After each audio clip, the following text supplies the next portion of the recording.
السلام علیکم ورحمۃ اللہ وبرکاتہ۔ الحمد للہ رب العالمین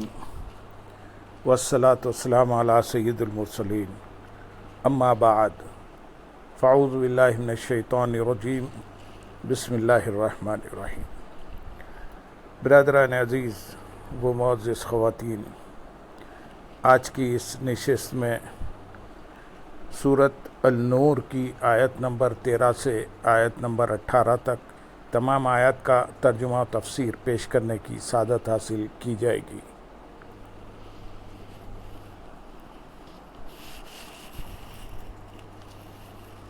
لولا جاءوا عليه بأربعة شهداء فإذ لم يأتوا بالشهداء فأولئك عند الله هم الكاذبون ولولا فضل الله عليكم ورحمته في الدنيا والآخرة لمسكم فيما أخذتم فيه عذاب عظيم إذ تلقونه بألسنتكم وتقولون بأفواهكم ما ليس لكم به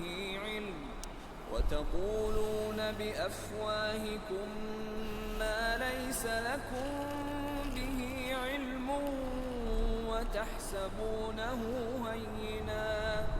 وتحسبونه هينا وهو عند الله عظيم ولولا إذ سمعتموه قلتم ما يكون لنا أن نتكلم بهذا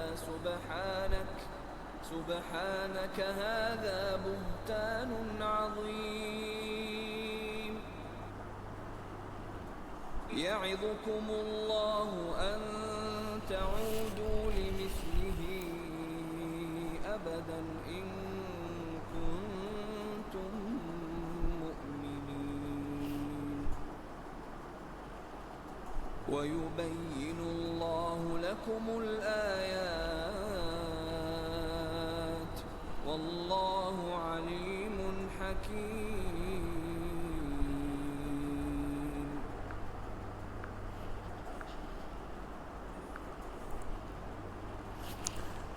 اس پر 4 گواہ کیوں نہ لائے؟ تو جب وہ گواہ نہ لائے تو وہی اللہ کے نزدیک جھوٹے ہیں، اور اگر دنیا اور آخرت میں اللہ کا فضل اور اس کی رحمت تم پر نہ ہوتی تو جس معاملے میں تم پڑ گئے تھے اس پر تمہیں بڑا عذاب پہنچتا۔ اس آیت میں اللہ تعالیٰ نے بہتان لگانے والوں سے فرمایا کہ وہ اپنے بہتان پر گواہ کیوں نہ لائے جو اس کی گواہی دیتی ہے، اور جب وہ گواہ نہیں لائے تو وہی اللہ تعالیٰ کے نزدیک جھوٹے ہیں۔ یاد رہے کہ یہاں جھوٹے ہونے سے ظاہری اور باطنی طور پر جھوٹا ہونا مراد ہے،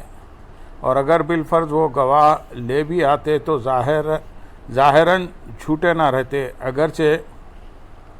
در حقیقت پھر بھی وہ اور ان کے سارے گواہ جھوٹے ہوتے۔ اور اگر نہ ہوتا، اس آیت میں بہتان لگانے والوں سے مزید فرمایا کہ اگر دنیا اور آخرت میں تم پر اللہ تعالیٰ کا فضل اور اس کی رحمت نہ ہوتی، جس میں سے توبہ کے لیے مہلت دینا بھی ہے اور آخرت میں عفو و مغفرت فرمانا بھی، تو جس بہتان میں تم پڑے تھے اس پر تمہیں بڑا عذاب پہنچتا۔ آیت نمبر 15 میں ارشاد ہے، جب تم ایسی بات ایک دوسرے سے سن کر اپنی زبانوں پر لاتے تھے اور اپنے منہ سے وہ بات کہتے تھے جس کا تمہیں کوئی علم نہ تھا، اور تم اسے معمولی سمجھتے تھے حالانکہ وہ اللہ کے نزدیک بہت بڑا تھا۔ ارشاد فرمایا کہ یہ بڑا عذاب اس وقت پہنچ جاتا جب تم اس بہتان کو ایک دوسرے سے سن کر اپنی زبانوں پر لاتے تھے، اور اپنے منہ سے وہ بات کہتے تھے جس کا تمہیں کوئی علم نہ تھا، اور تم اسے ہلکا سا معاملہ سمجھتے تھے اور خیال کرتے تھے کہ اس میں بڑا گناہ نہیں، حالانکہ وہ اللہ تعالیٰ کے نزدیک جرم عظیم تھا۔ اس سے معلوم ہوا کہ بعض صحابہ اکرام رضی اللہ تعالیٰ عنہ سے گناہ اور معصیت صادر ہوئی، مگر وہ اس پر قائم نہ ہوئے بلکہ انہیں توبہ کی توفیق ملی۔ لہذا یہ درست ہے کہ سارے صحابہ اکرام رضی اللہ تعالیٰ عنہ عادل ہیں۔ اللہ تعالیٰ نے ان کے بارے میں فرمایا ہے، اور ان سب سے اللہ نے سب سے اچھی چیز جنت کا وعدہ فرما لیا ہے۔ پھر ایک جگہ فرماتے ہیں، اور ان سب سے اللہ راضی ہوا اور یہ اللہ سے راضی ہیں۔ اور یہ بات ظاہر ہے کہ اللہ تعالیٰ فاسق سے راضی نہیں ہوتا اور نہ اس سے جنت کا وعدہ فرماتا ہے۔ آیت نمبر 16 میں ارشاد ہے، اور کیوں نہ ہوا کہ جب تم نے سنا تھا تو تم کہہ دیتے کہ ہمارے لیے جائز نہیں کہ یہ بات کہیں، اے اللہ تو پاک ہے، یہ بڑا بہتان ہے۔ ارشاد فرمایا کہ جب تم نے بہتان سنا تھا تو اس وقت یہ کیوں نہ ہوا کہ تم کہہ دیتے ہمارے لیے درست نہیں کہ یہ بہتان والی بات کہیں، کیونکہ یہ درست ہو ہی نہیں سکتی۔ یہاں ایک مسئلہ ذہن نشین رہے کہ کسی نبی علیہ السلام کی بیوی کافر تو ہو سکتی ہے لیکن بدکار ہرگز نہیں ہو سکتی، کیونکہ انبیاء علیہ السلام کفار کی طرف مبعوث ہوتے ہیں، تو ضروری ہے کہ جو اس کفار کے نزدیک بھی قابل نفرت ہو اس سے وہ پاک ہوں، اور ظاہر ہے کہ عورت کی بدکاری ان کے نزدیک قابل نفرت ہے۔ اس آیت سے معلوم ہوا کہ حضرت عائشہ صدیقہ رضی اللہ تعالیٰ عنہ پر لگائی گئی تہمت کا بہتان ہونا بالکل ظاہر تھا، اسی لیے بہتان نہ کہنے والوں اور توقف کرنے والوں پر عتاب ہوا۔ البتہ چونکہ یہ حضور انور صلی اللہ علیہ وسلم کے گھر کا معاملہ تھا، اس لیے آپ نے خاموشی اختیار فرمائی۔ آپ صلی اللہ علیہ وسلم کی خاموشی حضرت عائشہ صدیقہ رضی اللہ تعالیٰ عنہ کے معاملے کو نہ جاننے کی وجہ سے نہ تھی بلکہ وحی کے انتظار کی وجہ سے تھی، کیونکہ اگر آپ صلی اللہ علیہ وسلم اپنے علم کی بنا پر ام المومنین حضرت عائشہ صدیقہ رضی اللہ تعالیٰ عنہ کی عصمت کی خبر دیتے تو منافق کہتے کہ آپ صلی اللہ علیہ وسلم نے اپنے اہل بیت کی طرفداری کی۔ اسی لیے حضرت ابوبکر صدیق رضی اللہ تعالیٰ عنہ بھی خاموش رہے، بلکہ خود ام المومنین رضی اللہ تعالیٰ عنہ نے بھی لوگوں سے نہ کہا کہ میں بے قصور ہوں، حالانکہ انہیں تو اپنی پاک دامنی یقین کے ساتھ معلوم تھی۔ آیت نمبر 17 میں ارشاد ہے، اور تمہیں نصیحت فرماتا ہے کہ دوبارہ کبھی اس طرح کی بات کی طرف نہ لوٹنا اگر تم ایمان والے ہو۔ امام فخر الدین رازی رحمۃ اللہ علیہ فرماتے ہیں، اس آیت کا معنی یہ ہے کہ سابقہ آیات میں مذکور کلام سے تمہیں معلوم ہو گیا کہ حضرت عائشہ صدیقہ رضی اللہ تعالیٰ عنہ پر تہمت لگانا کتنا بڑا گناہ ہے، اور یہ بھی معلوم ہو گیا کہ اس جرم کی وجہ سے حد لگے گی، دنیا میں ذلت و رسوائی اور آخرت میں عذاب کا سامنا کرنا پڑے گا۔ اللہ تعالیٰ تمہیں اس کے ذریعے نصیحت فرماتا ہے کہ تم اپنی زندگی میں اس جیسے عمل کی طرف کبھی بھی نہ لوٹو۔ امام رازی رحمۃ اللہ علیہ مزید فرماتے ہیں کہ اس حکم میں وہ شخص تو داخل ہی ہے جو ایسی بات کہے، اور وہ بھی داخل ہیں جو ایسی بات سنے اور اس کا رد نہ کرے۔ اس آیت سے معلوم ہوا کہ اب جو حضرت عائشہ صدیقہ رضی اللہ تعالیٰ عنہ پر تہمت لگائے یا ان کی جناب میں تردد میں رہے وہ مومن نہیں، کافر ہے۔ احمد رضا خان رحمۃ اللہ علیہ فرماتے ہیں، ام المومنین صدیقہ عائشہ صدیقہ رضی اللہ تعالیٰ عنہ کا قذف یعنی ان پر تہمت لگانا کفر خالص ہے۔ آیت نمبر 18 میں ارشاد ہے، اور اللہ تمہارے لیے آیتیں صاف بیان فرماتا ہے اور اللہ علم والا حکمت والا ہے۔ علامہ اسماعیل حقی رحمۃ اللہ علیہ اس آیت کی تفسیر میں فرماتے ہیں کہ اللہ تعالیٰ شرعی احکام اور اچھے آداب پر دلالت کرنے والی آیتیں صاف بیان فرماتا ہے تاکہ تم ان کے ذریعے نصیحت حاصل کرو اور ادب سیکھو، اور اللہ تعالیٰ اپنی تمام مخلوقات کے سب حالات کا علم رکھنے والا اور اپنے تمام افعال وہ تدابیر میں حکمت والا ہے۔ تو پھر اس بات کا سچا ہونا کیسے ممکن ہے جو اس عظیم ہستی کی حرمت کے بارے میں کہی گئی، جیسے اللہ تعالیٰ نے اپنی رسالت کے لیے منتخب فرمایا، جسے اللہ تعالیٰ نے اپنی رسالت کے لیے منتخب فرمایا اور اسے ساری مخلوق کی طرف رسول بنا کر بھیجا تاکہ وہ حق کی طرف ان کی رہنمائی کرے اور انہیں گناہ کی آلودگی سے خوب پاکیزہ فرما دے اور انہیں پاک کر کے خوب صاف ستھرا کر دے۔ یاد رہے کہ کسی شخص کے پوشیدہ عیب کو جس کا وہ دوسروں کے سامنے ظاہر ہونا پسند نہ کرتا ہو، اس کی برائی کرنے کے طور پر ذکر کرنا غیبت ہے، اور اگر اس میں وہ بات ہی نہ ہو تو یہ غیبت نہیں بلکہ بہتان ہے، اور بہتان تراشی غیبت سے زیادہ تکلیف دہ ہے کیونکہ یہ جھوٹ ہے، اس لیے یہ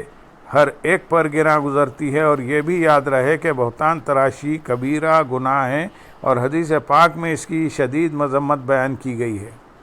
چنانچہ حضرت معاذ بن انس رضی اللہ تعالیٰ عنہ سے روایت ہے، رسول کریم صلی اللہ علیہ وسلم نے ارشاد فرمایا، جو کسی مسلمان کو ذلیل کرنے کی غرض سے اس پر الزام عائد کرے تو اللہ تعالیٰ اسے جہنم کے پل پر اس وقت تک روکے گا جب تک وہ اپنی کہی ہوئی بات کے گناہ سے اس شخص کو راضی کر کے یا اپنے گناہ کی مقدار عذاب پا کر نہ نکل جائے۔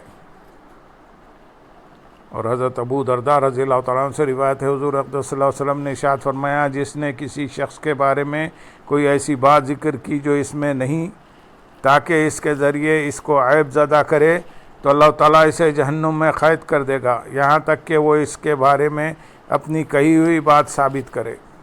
اس سے مراد یہ ہے کہ طویل عرصے تک وہ عذاب میں مبتلا رہے گا۔ لہذا ہر شخص کو چاہیے کہ وہ بہتان تراشی سے بچے، اور جس نے کسی پر بہتان لگایا ہے اسے توبہ کرنا اور معافی مانگنا ضروری ہے، بلکہ جن کے سامنے بہتان باندھا ہے ان کے پاس جا کر یہ کہنا ضروری ہے کہ میں نے جھوٹ کہا تھا جو فلاں پر میں نے بہتان باندھا تھا۔